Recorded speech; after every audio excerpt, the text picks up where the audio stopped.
Come home for the Chinese New Year this year. I didn't make any money this year, Mum. Could you do the math for your boss? Do the math. Come home for the Chinese New Year. Mum's waiting for you at home. I want to ask everyone, do you have enough money for the Chinese New Year? Be honest, no lying.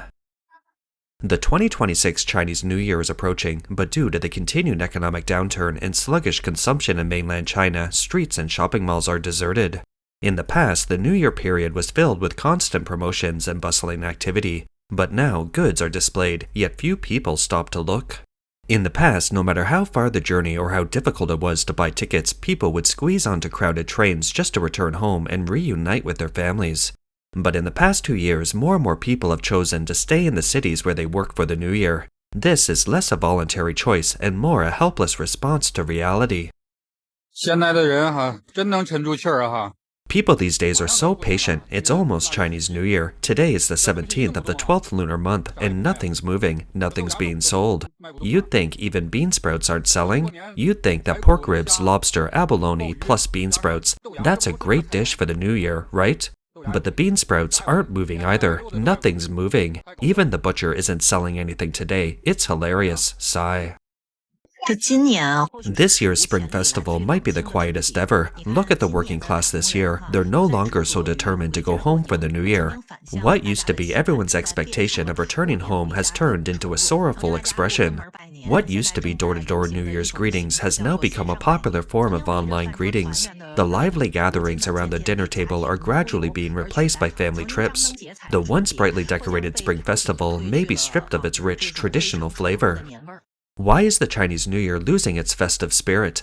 The blogger believes there are two main reasons. First, family ties have weakened. Young people born in the 1990s and 2000s generally have less contact with distant relatives.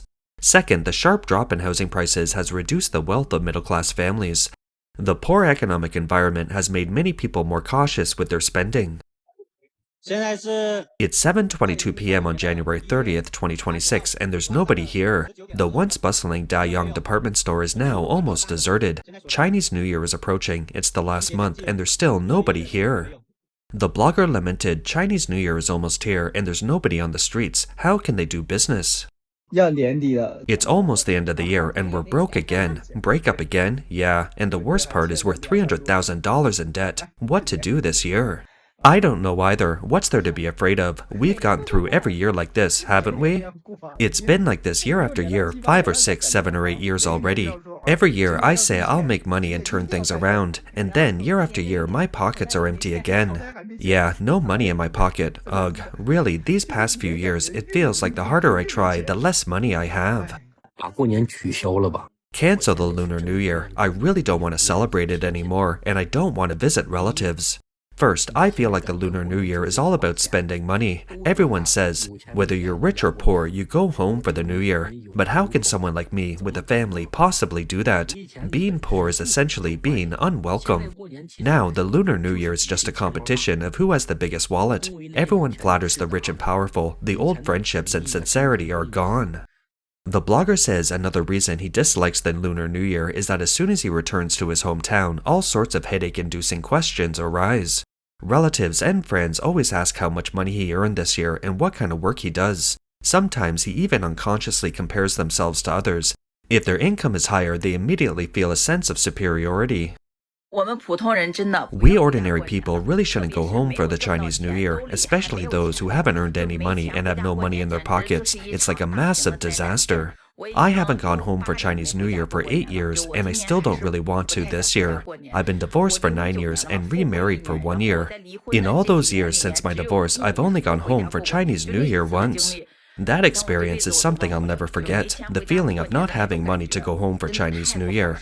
It was truly unbearable. I originally thought going home after my divorce would be a family reunion, but going home for the Chinese New Year is more like a trial by fire.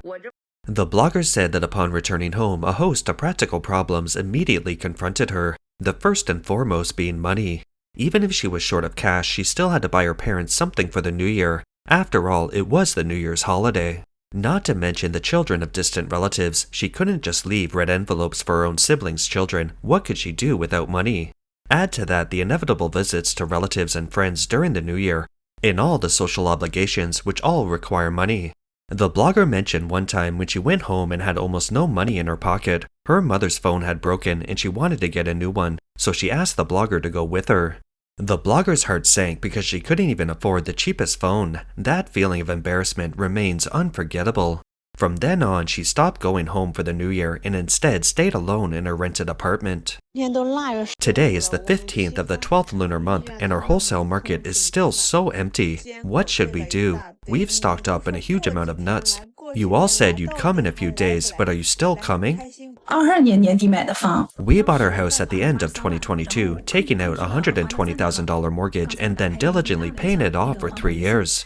I just checked the payment details on the app and wow, 3 years, 36 months and our monthly mortgage payment was about $580. That means we've actually taken $20,000 out of our own pockets. But guess how much the principal we've paid back? Less than $7,000. That means of the $20,000 we put out over the 3 years, $13,000 has gone to interest. In other words, 70% of our money went to the bank and only 30% was used to pay off our mortgage principal. The blogger said she originally thought buying a house would bring her a sense of security and allow her to have a home that truly belonged to her. However, she increasingly felt that what she had bought was more like a lock, locking herself in. Since taking on this 30-year mortgage, she has been living to pay it off, and she doesn't even dare to rest when she's sick. Brothers, I really can't take it anymore. I set up my stall at 6:30 and it's 9:30 now, 3 hours straight, and I haven't sold a single item. I feel like I'm just not cut out for business. I'm just not cut out for it.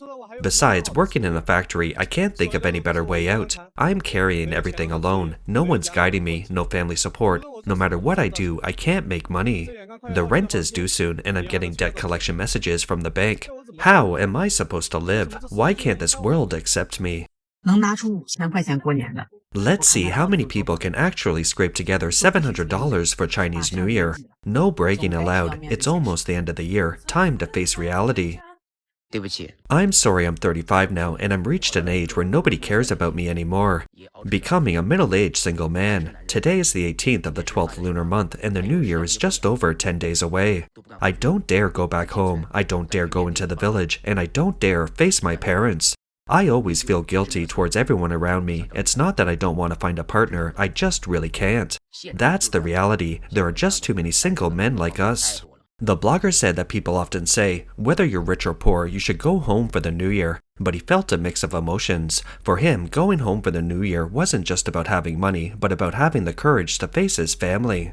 The saying, of the 3 unfilial acts, the greatest is to have no descendants, put immense pressure on him. In the end, he could only helplessly say, Mom and Dad, I really want to say sorry to you here. Don't feel ashamed, it's just going home for the new year. We didn't steal or rob anyone, so what if we're broke? So what if we're in debt? Those mortgage payments, car loan payments, credit card bills, and the possibility of inadvertently damaging our credit history in today's society. Everyone has their own unspeakable difficulties. I'm not trying to comfort you, I'm also asking around. 90 or 80 of the 100 people are worried about money. Many are probably even worse off than you, but no one wants to bring their struggles to the surface. Actually, there's really no need to be anxious. Isn't that just how society is these days? Being broke is perfectly normal. 3 reasons why I don't want to go home for Chinese New Year. The third one is the most heartbreaking.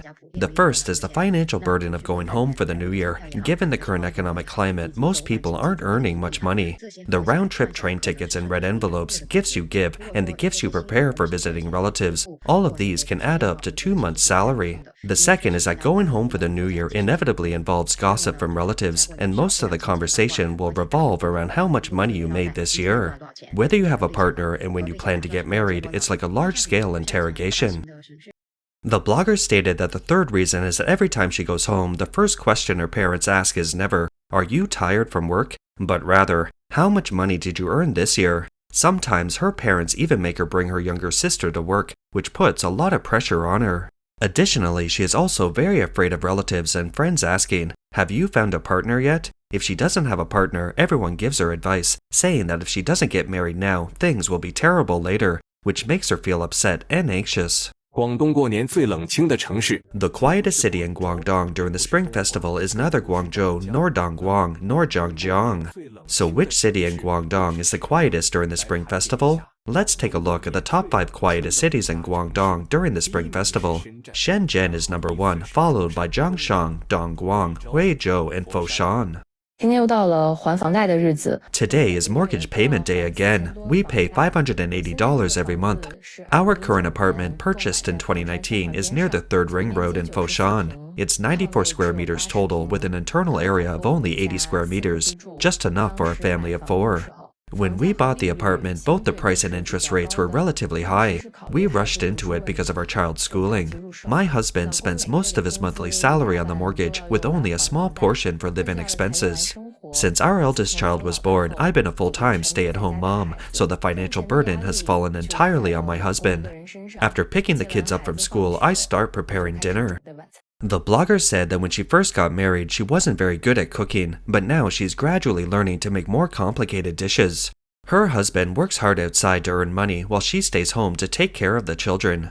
Her husband understands how hard it is for her to care for the children, and she understands how difficult it is for him to earn money, so she always adheres to the principle of saving money wherever possible. I don't even dare to speak loudly. Do you know why? Because there's nobody in Mix C, and I feel like my voice will echo. Our shop has been officially open for 5 or 6 days now. I came to check on business today. I'm here to ask how many cups of coffee we sold this morning. How many cups of coffee did you sell today? Let me check. 1 cup. Just 1 cup? Yes. It's 1 p.m. now and we opened at 9 a.m. and we've only sold 1 cup of coffee this morning. I thought it would be packed after opening, but it's completely empty. I wonder if the owner is worried. I certainly am. These 2 people at the door glanced inside, but didn't come in. The blogger said it's probably because it's too cold and there aren't many pedestrians on the street. Selling just a few cups of coffee isn't even enough to cover the electricity bill. The shop is so nicely decorated, yet no one seems interested. Yesterday, my store sales hit an all-time low. Don't believe me, even if I can't believe it. I opened at 6:30 a.m. while it was still barely light and closed at midnight, a full 17 hours, and only made $130. This is not a video for clicks. Business was just average this summer, but sales plummeted in winter. With the cold weather, drinks and beer didn't sell well, and snacks and daily necessities didn't sell much either. The blogger lamented that these sales weren't even enough to cover rent. In the current climate, running a brick-and-mortar store is incredibly difficult. Look at the shopping mall, everyone. It's fallen into such a state. When the Mix C shopping mall next door opened, there were 4 or 5 other malls nearby, and now one of them looks like this. In China, there are more and more shopping malls and centers, but I estimate that many like them across the country are about to close. Business is terrible, and they basically all emptied out.